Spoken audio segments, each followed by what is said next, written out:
نواز شریف کے لیے اب کیا آپشن؟ پارٹ 2، جاوید چودھری۔ میاں نواز شریف کانگریس کی مثال لیں۔ یہ دنیا کی سب سے بڑی سیاسی جماعت تھی۔ اس نے ہندوستان سے انگریزوں کو بھی نکالا اور دنیا کی سب سے بڑی جمہوریہ بھی بنائی، لیکن پھر اس جماعت کو نہرو خاندان نگل گیا۔ جواہر لال نہرو نے اندرا گاندھی کو ملکہ عالیہ بنا دیا۔ اندرا گاندھی تخت دہلی اپنے بیٹوں کو منتقل کرنے کے خبت میں مبتلا ہو گئیں، اور یوں یہ خود بھی ٹریجڈی کا شکار ہو گئیں اور ان کے دونوں بیٹے بھی، اور ملک بھی تباہ ہو گیا۔ اور آج کانگریس کہاں ہے؟ اس کے مقابلے میں بی جے پی ایک شدت پسند جماعت تھی۔ اس نے کانگریس اور اقلیتوں کی نفرت سے جنم لیا، لیکن اس میں کیونکہ کوئی بادشاہ نہیں تھا، لہذا تخت کا جھگڑا بھی نہیں تھا، اور اس وجہ سے فریش ٹیلنٹ اور عام لوگ آتے جا رہے تھے۔ پارٹی اس قدر اوپن تھی کہ اس میں دفتر میں جھاڑو دینے والے نریندر مودی نے بھی پرفارم کیا تو وہ بھی 2 بار بھارت کا وزیر اعظم بن گیا، اور یہ اب تیسری بار بھی بن رہا ہے۔ آپ میرٹ دیکھیں، دنیا کی سب سے بڑی جمہوریہ اور 5ویں بڑی معاشی طاقت کے وزیر اعظم نریندر مودی کے خاندان کا کوئی بھی فرد سیاست اور حکومت میں شامل نہیں۔ اس کے بھائی اس وقت بھی عام چھوٹے ملازم ہیں، اور یہ اپنا نام اپنے بھائی سے منسوب نہیں کر سکتے۔ مودی نے اپنے 10 سالہ دور حکمرانی میں ملک کو $4112 بلین کی اکانومی بنا دیا۔ اس کے دور میں بھارت میں 500 نئے بلینئرز پیدا ہوئے، لیکن آج تک اس پر کرپشن اور اقربا پروری کا کوئی الزام نہیں۔ یہ 52 برس سے سیاست میں ہے، لیکن یہ آج بھی زمین جائیداد سے محروم سادہ زندگی گزار رہا ہے، جبکہ کانگریس کی قیادت پارٹی کی تباہی کے باوجود ارب پتی ہے۔ ہم اگر کانگریس کے زوال اور بی جے پی کے عروج کی اسٹڈی کریں تو ہم 3 نتائج تک پہنچیں گے۔ کانگریس کو کراؤن پرنس کی دوڑ کھا گئی۔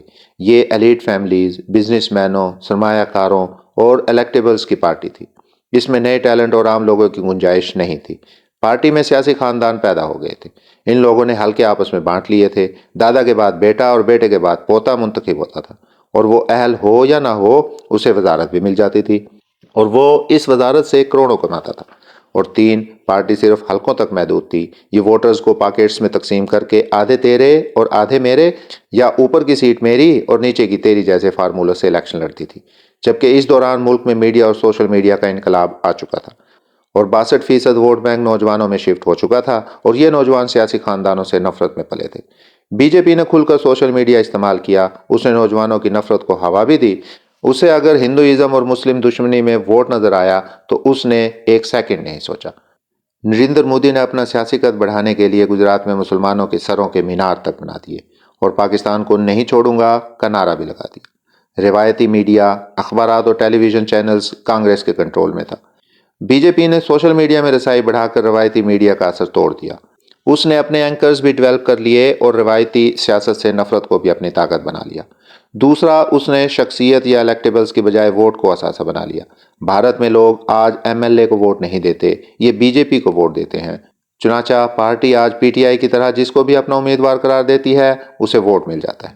بی جے پی آج بھی عام آدمی کی پارٹی ہے۔ اس میں روزانہ نیا ٹیلنٹ اور نئے لوگ اس امید سے آ رہے ہیں کہ اگر مودی وزیر اعظم بن سکتا ہے تو کسی نہ کسی دن ہم بھی بن جائیں گے۔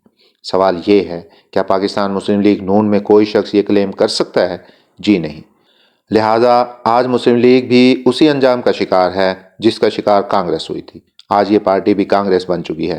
ہم یہاں پر عام آدمی پارٹی کی مثال بھی دے سکتے ہیں۔ دہلی میں کانگریس کی وجہ سے حالات بہت خراب تھے۔ بجلی اور گیس کا میٹر بھی رشوت کے بغیر نہیں لگتا تھا۔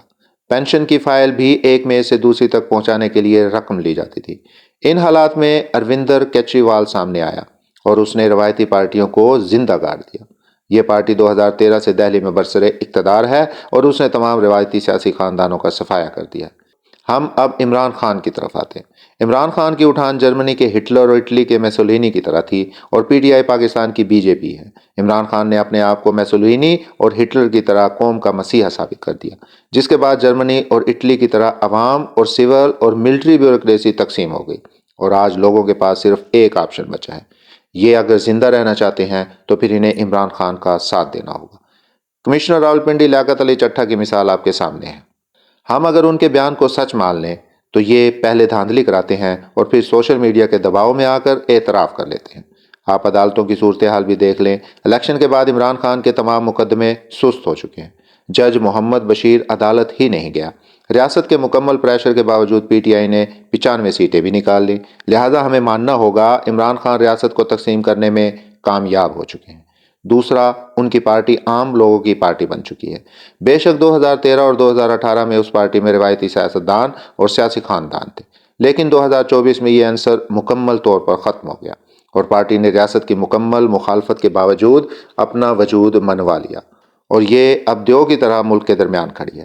عمران خان نے یہ بھی ثابت کر دیا، پی ٹی آئی کا ووٹ کسی امیدوار کا ووٹ نہیں، یہ صرف اور صرف عمران خان اور پارٹی کا ووٹ ہے، اور پارٹی جس کو بھی کھڑا کرے گی اور وہ کسی بھی انتخابی نشان سے الیکشن لڑے گا تو وہ جیت جائے گا۔ عمران خان یہ ثابت کرنے میں بھی کامیاب ہو گیا، میری پارٹی میں عام لوگوں کی گنجائش موجود ہے۔ آپ صنم جاوید ہوں، یاسمین راشد ہوں، عالیہ حمزہ ہوں، شاندانہ گلزار ہوں، زرتاج گل ہوں یا پھر علی امین گنڈا پور ہوں، آپ میں اگر سیاسی ٹیلنٹ ہے تو پارٹی کے دروازے آپ کے لیے کھلے ہیں۔ اس شخص نے تمام روایتی سیاسی خاندان اور چہرے اڑا کر رکھ دیے ہیں، لہٰذا ہمیں ماننا ہوگا وہ اسٹیٹس کو جسے ذوالفقار علی بھٹو نہیں توڑ سکے اسے عمران خان نے توڑ دیا۔ یہ اب ایک بڑی طاقت ہے اور اس کے سامنے اب کوئی نہیں ٹھہر سکے گا۔ میاں نواز شریف کو اب ان حالات کا جائزہ لینا ہوگا۔ ان کے پاس اب ایک ہی آپشن ہے، یہ خاندان سے باہر نکلے اور اپنی جماعت کو باقاعدہ سیاسی جماعت بنائے، یا اگر عمران خان کا مقابلہ کرنا چاہتے ہیں تو پھر انہیں عمران خان بننا ہوگا۔ یہ پارٹی کی فرنٹ رو ختم کر دیں، اسٹیج پر اکیلے بیٹھیں اور ان کے دائیں بائیں شریف فیملی کا کوئی فرد نظر نہیں آنا چاہیے۔ پارٹی کو نئے ٹیلنٹ اور عام آدمی کے لیے کھولیں، بلوچستان اور پنجاب میں کسی اہل شخص کو سی ایم بنائیں تاکہ سیاسی ورکرز کو یہ یقین آ سکے ہم بھی کسی نہ کسی دن وزیر اعلیٰ اور وزیر اعظم بن سکتے ہیں۔ پاکستان کا پہلا پولیٹیکل کالج بنائیں جس میں اپنے ورکرز کو سیاسی ٹریننگ دیں۔ سوشل میڈیا کالج بھی بنائیں جس میں ورکرز کو نئی ٹیکنالوجی سکھائی جائے۔ منشور کو ریسرچ پیپر میں تبدیل کریں۔ آپ نے اگر غربت ختم کرنی ہے تو آپ کے پاس اس کا باقاعدہ پلان ہونا چاہیے۔ ہم اقتدار میں آ کر غربت ختم کر دیں گے، جیسے نعروں سے غربت ختم ہو سکی اور نہ ہو سکے گی۔ یہ اپنے آپ کو کشمیری اور کلاس فیلوز کے ٹیگ سے بھی باہر نکالیں۔ بزرگ سیاستدانوں کی بجائے حلقے کے اندر نئے اور متحرک لوگ لے کر آئیں۔ عمران خان نے 2024 کے الیکشنز میں ثابت کر دیا ہے، اب الیکشن لڑنے کے لیے 10-20 کروڑ روپے نہیں چاہیے، بیانیہ چاہیے۔ میاں صاحب دیکھ لیں، ان کے امیدوار کروڑوں روپے خرچ کرنے کے باوجود ہار گئے، جبکہ عمران خان کے وہ امیدوار لوگ جن کی شکلوں اور انتخابی نشانوں سے بھی واقف نہیں تھے اور جن کے پاس الیکشن بوتھ کے لیے بھی لوگ نہیں تھے، وہ جیت گئے۔ چنانچہ میاں صاحب کو اب حلقوں میں تگڑے اور پیسے والے لوگ نہیں چاہیے، انہیں بیانیہ چاہیے، اور یہ کارکنوں اور ٹیکنالوجی کے بغیر ممکن نہیں ہوگا۔ لہذا آپ مہربانی فرما کر کارکردگی کو وفاداری سے تبدیل کر لیں۔ آپ کو اب اپنے ارد گرد منڈلانے والے لوگ بھی نہیں چاہیے، آپ کو فیلڈ ورکرز اور وزارتوں میں کام کرنے والے لوگ چاہیے۔ آپ کے شیر اگر سارا دن آپ کے گھر اور دفتر میں بیٹھے رہیں گے یا آپ کے ارد گرد پھرتے رہیں گے تو یہ کام کب کریں گے؟ اور یہ اگر کام نہیں کریں گے تو پھر پارٹی اور ملک کیسے چلے گا؟ آپ مہربانی فرما کر آج سے 70 سال سے اوپر کے تمام لوگوں کی ریٹائرمنٹ کا اعلان بھی کر دیں۔ یہ لوگ ملک اور پارٹی کے لیے بہت بڑی رکاوٹ ہے، یہ ہٹیں گے تو پارٹی اور ملک چلے گا۔ اور مہربانی فرما کر مخصوص سیٹوں اور سینٹ میں صرف عام اور پڑھے لکھے لوگوں کو لے کر آئیں۔ آپ نے یہ دونوں فورمز بھی سیاسی خاندانوں اور اپنے دائیں بائیں پھرنے والے سفارشیوں کے لیے وقف کر رکھے ہیں۔ آپ کم از کم یہ فورمز ہی نئے اور اہل لوگوں کو دے دیں، اس سے بھی یہ ملک اور پارٹی چل پڑے گی۔ لیکن اگر آپ نے یہ موقع بھی ضائع کر دیا تو پھر آپ یقین کریں عمران خان اگلے الیکشنز میں شریف کا لفظ ڈکشنری سے بھی ختم کر دے گا۔ یہ الیکشن اور یہ حکومت آپ کے لیے آخری ثابت ہوگی۔